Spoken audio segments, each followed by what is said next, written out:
दोस्तों, एक बार भगवान विष्णु और माता लक्ष्मी क्षीर सागर में शेषनाग की सैया पर विश्राम कर रहे थे। तभी विंता पुत्र गरुड़ उस स्थान पर आ जाते हैं और माता लक्ष्मी और प्रभु से पूछते हैं, हे प्रभु, पृथ्वी लोक का भ्रमण करके आया हूँ। मैंने देखा कि पृथ्वी पर अनेक मनुष्य नित स्नान करते हैं, किंतु फिर भी दुखी ही रहते हैं। उनके जीवन में दुखी रहने का क्या कारण है? हे प्रभु, आप मुझे बताइए कि स्नान करने की सर्वोत्तम विधियाँ क्या हैं? स्नान कब और कैसे करना चाहिए? स्नान करते समय कौन कौन से मंत्रों का उच्चारण करना चाहिए? मेरे मन में इन सभी प्रश्नों का उत्तर जानने की इच्छा का निर्माण हो रहा है। गरुड़ जी माँ लक्ष्मी से पूछते हैं, हे माता, मैंने देखा है कि पृथ्वी पर अनेक औरतें स्नान करके आपकी पूजा आराधना करती हैं, किंतु फिर भी उनके घर में आपका वास नहीं होता है। इसका क्या कारण है? गरुड़ जी द्वारा इस तरह प्रश्न पूछने पर भगवान विष्णु जी कहते हैं, हे पक्षीराज, तुमने उचित ही प्रश्न किया है। स्नान करना अत्यधिक आवश्यक होता है। स्नान करने से ही शरीर शुद्ध होता है। स्नान करने से ही शरीर पवित्र होता है और मनुष्य पूजा पाठ आदि करने के पात्र बनता है। इसलिए मनुष्य को नित्य स्नान करना चाहिए। तुम्हारे सभी प्रश्नों के उत्तर देने से पूर्व मैं तुम्हें एक अत्यंत पवित्र तथा सुंदर कथा सुनाता हूँ। उसे तुम ध्यान से सुनो। इस कथा में तुम्हारे सभी प्रश्नों के उत्तर मिल जाएंगे। इतना कहकर गरुड़ जी को स्नान का महत्व बताकर एक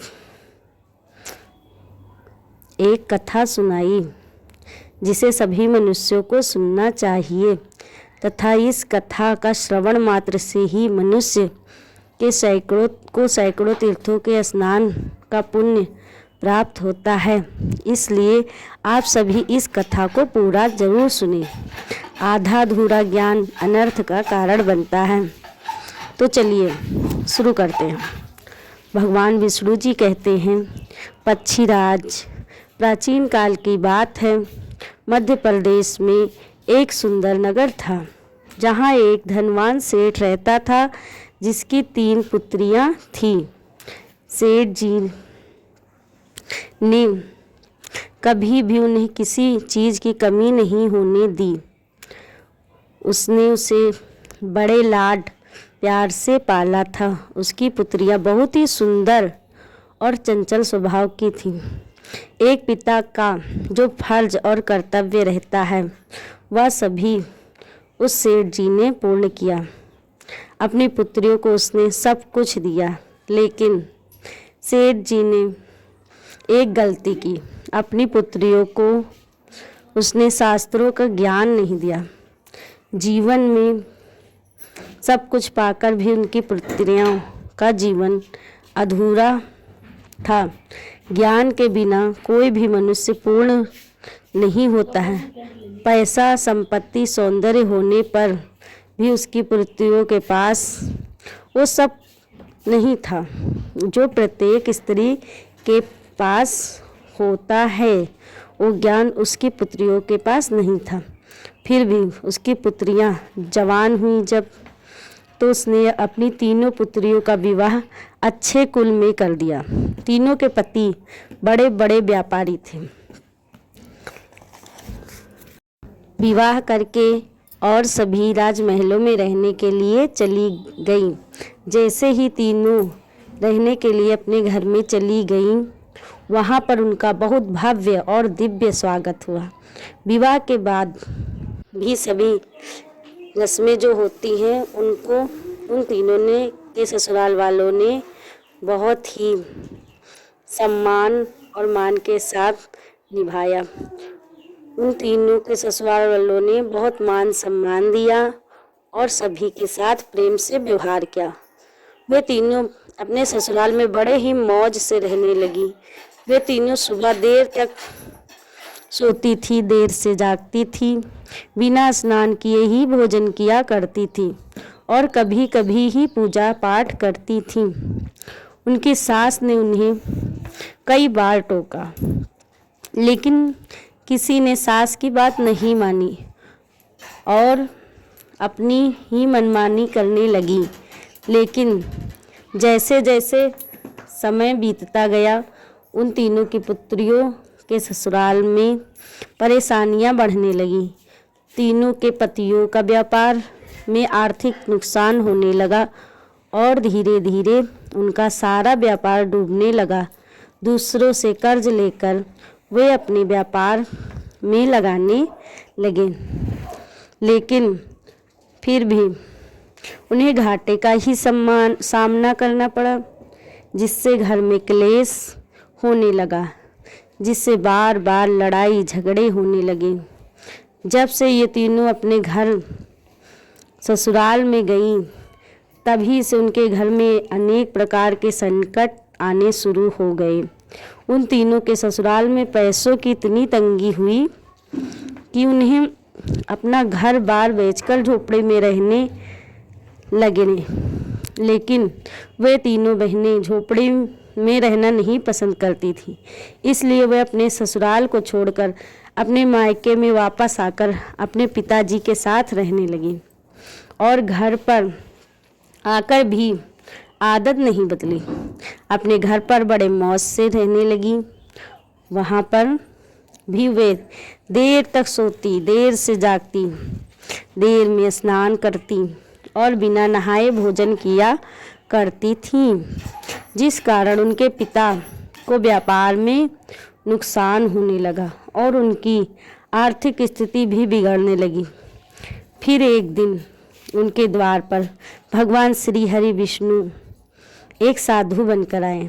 सेठ जी ने उस साधु का प्रेम और आदर के साथ सत्कार किया और उनके पैर धोकर उन्हें प्रणाम किया।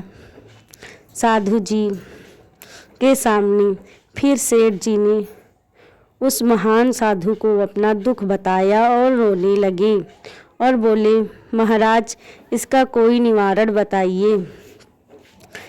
तो साधु जी ने कहा कि तुम्हारे घर में और कौन कौन है? तो सेठ जी ने कहा मेरी 3 पुत्रियां हैं। तो उसने अपनी तीनों पुत्रियों को बुलाया। साधु जी ने उनको देखकर जैसे ही पुत्रियों पर नज़र गई, उसकी सारी हकीकत उसे पता चल गई। जैसे ही साधु जी ने पूछा कि तुम तीनों बहनें यहाँ पर क्यों हो, तो उन दोनों की आंखें झुक गईं, क्योंकि साधु जी को खुद ही पता चल गया था सारी बातें। तब साधु जी ने बताया कि इन तीनों के चारों तरफ नकारात्मक शक्ति का घेरा बना हुआ है, जो उनके साथ ही साथ चल रहा था। वे जहाँ पर भी जाती हैं वहाँ पर नकारात्मक ऊर्जा उनका पीछा नहीं छोड़ती। उस सिद्ध साधु ने उनसे कहा, तुम्हारी तीनों बेटियों के आदत की वजह से उनके चारों ओर नकारात्मक ऊर्जा का घेरा बना हुआ है। इसी कारण ये जहाँ भी जाती हैं वहाँ पर केवल दुख, दुर्भाग्य और संकट आ रहे हैं। तुम्हारी तीनों पुत्रियाँ बहुत ही आलसी हैं। ये देर तक सोती हैं, देर में जागती हैं, स्नान करती हैं या बिना स्नान किए ही भोजन ग्रहण करती हैं। और यही वजह है कि उनके जीवन में संकट ही संकट आ रहे हैं। फिर उस महान साधु ने सेठ जी को और उनकी पुत्रियों को अत्यंत महत्वपूर्ण ज्ञान दिया और उनका नित्य पालन करने के लिए कहा। भगवान विष्णु जी कहते हैं, हे वत्स, स्नान के 4 प्रकार होते हैं: ब्रह्म स्नान, देव स्नान, ऋषि स्नान, मानव स्नान और दानव स्नान। इन्हें समय के साथ वर्गीत किया गया है। शास्त्रों के अनुसार ब्रह्म स्नान ब्रह्म मुहूर्त में किए गए स्नान को सर्वश्रेष्ठ माना गया है। ब्रह्म मुहूर्त यानी कि रात्रि का अंतिम प्रहर और सूर्योदय से 1.5 या 2 घंटे पहले का समय साधारणतः सुबह 4 से 5:30 बजे तक का समय। शास्त्रों में यह समय सर्वश्रेष्ठ समय माना गया है। इस समय किए गए स्नान को ब्रह्म स्नान कहते हैं, क्योंकि इस समय वातावरण में अद्भुत और चमत्कारी ऊर्जा व्याप्त होती है। इस समय देवताओं का समय होता है।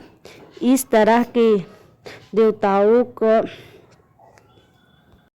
स्मरण करते हुए स्नान करना ही ब्रह्म मुहूर्त में स्नान करते हैं उसे ब्रह्म स्नान कहा जाता है। इस तरह किए जाने वाले स्नान को सर्वश्रेष्ठ स्नान कहा जाता है। इस समय स्नान करने से स्नान के तुरंत बाद सूर्य देवता को अर्घ्य देने से जीवन में सुख और शांति आती है। दिन भर मनुष्य का तन और मन ताजगी और सकारात्मक ऊर्जा से भरा रहता है। ब्रह्म स्नान करने पर मनुष्य रोग तथा बीमारियों से दूर रहता है और शरीर निरोगी और स्वस्थ रहता है। दूसरा है देव स्नान।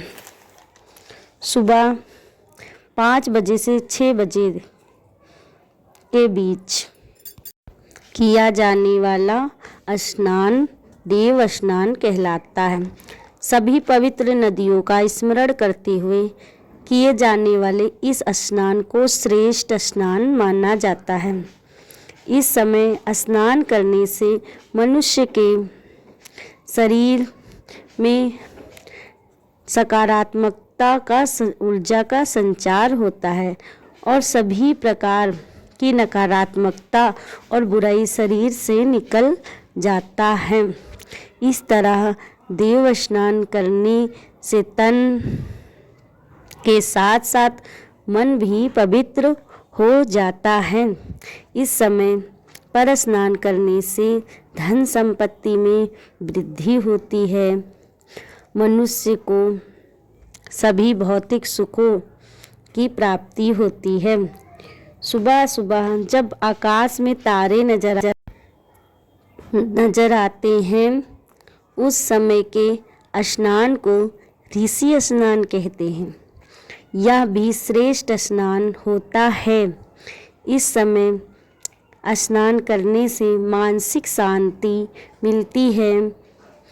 तीसरा स्नान सुबह 6 से 8 के बीच में किया जाने वाला स्नान को कहते हैं मानव स्नान।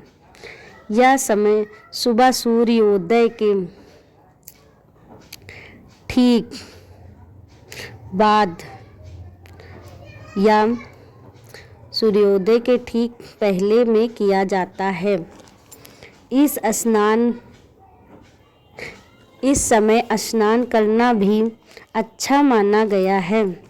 शरीर में दिन भर ताजगी, स्फूर्ति और सकारात्मक ऊर्जा व्याप्त रहती है, जो कि किसी भी काम को करने के लिए उसे उत्साहित करती है। किंतु मनुष्य को कभी भी सूर्योदय के 2 घंटे बाद स्नान नहीं करना चाहिए, अर्थात सुबह 8 बजे के बाद स्नान करना अनुचित है।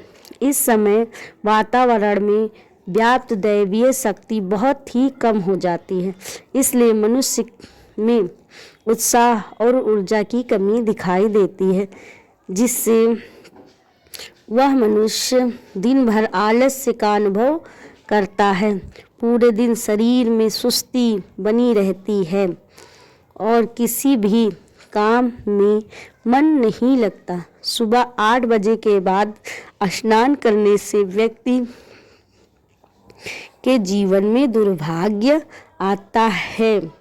उसके शरीर में नकारात्मक ऊर्जा का वास हो जाता है।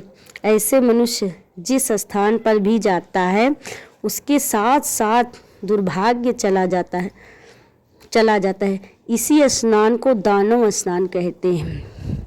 जो 8 बजे के बाद किया जाता है उसको दानव स्नान की संज्ञा दी गई है।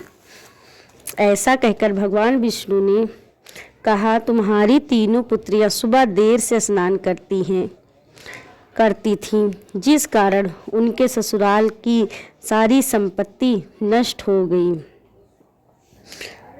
बहुत समय बाद तुम्हारी भी तुम्हारे घर पर आ गई और तुम्हारी भी धन संपत्ति नष्ट हो गई। सूर्योदय के बहुत समय बाद भी जो लोग स्नान नहीं करते उनके मन में दिन भर क्रोध, राग, द्वेष, नकारात्मकता, कमजोरी और चिड़चिड़ापन बना रहता है, जिससे उनके काम में मुश्किलें आती ही। इन्हें प्रतिदिन ब्रह्म स्नान, देव स्नान, ऋषि स्नान, मानव स्नान की सलाह दी गई है। प्रतिदिन इस काल में उठकर स्नान करके ईश्वर की पूरी श्रद्धा से पूजा, साधना, आराधना करने से, सूर्य देवता को अर्घ्य देने से हमारे तन मन भी पवित्र होता है। साथ ही दिन भर ताजगी और स्फूर्ति बनी रहती है। हमारी बहुत सी समस्याओं का समाधान हो जाता है। हमारे अंदर की सभी प्रकार से नकारात्मकता दूर होती है और सुख समृद्धि का मार्ग खुल जाता है। संध्या काल और रात्रि में आवश्यक न हो तो बिल्कुल भी स्नान नहीं करना चाहिए। भगवान विष्णु जी कहते हैं, हे वत्स, मैं तुम्हें स्नान करने के समय बोले जाने वाले अत्यंत ही महत्वपूर्ण मंत्र को बताने जा रहा हूँ, इसलिए इसे ध्यान से सुनो। जो भी इस मंत्र का उच्चारण करते हुए स्नान करता है उसके सभी पाप उसी क्षण नष्ट हो जाते हैं और उसका दुर्भाग्य भी नष्ट हो जाता है और उसे सुख समृद्धि की प्राप्ति होती है। वह मंत्र इस प्रकार है, गंगे जी यमुने च गोदावरी सरस्वती नर्मदे सिंधु कावेरी जले अस्मिन् सन्निधिं कुरु। इसका अर्थ है, हे माँ गंगे, यमुना, गोदावरी, नर्मदा, सिंधु और कावेरी माँ, मेरे स्नान करने के जल में कृपया आप सभी आकर पधारें। इस मंत्र का उच्चारण करने से सभी तीर्थों में स्नान करने का फल मिलता है। इस प्रकार भगवान विष्णु ने उस सेठ को स्नान का महत्व बताया और उस सेठ ने तीनों बेटियों को अपनी गलती समझाई। वे तीनों अपने ससुराल वापस रहने चली गईं और भगवान विष्णु के द्वारा बताई गई स्नान के नियमों का पालन करने लगी। तीनों सुबह सुबह ब्रह्म मुहूर्त में उठकर स्नान करती थी, सूर्य देव को अर्घ्य देने लगी, पूजा पाठ करने लगी, बिना नहाए कुछ नहीं खाती थी। इसी प्रकार आप सभी को 8 बजे के बाद नहीं नहाना चाहिए। भगवान ने जैसे उन पर कृपा की वैसे सभी पर करें। धीरे धीरे उस सेठ की तीनों पुत्रियों को वापस से सारी संपत्ति मिल गई। सेठ के घर में भी खूब सुख समृद्धि हो गई। इसी प्रकार भगवान विष्णु ने गरुड़िनता पुत्र गरुड़ की सारी प्रश्नों का उत्तर दे दिया। आप सभी लोगों का बहुत बहुत बहुत धन्यवाद। वीडियो को लाइक करें, शेयर करें और सब्सक्राइब करें। Thank you for watching.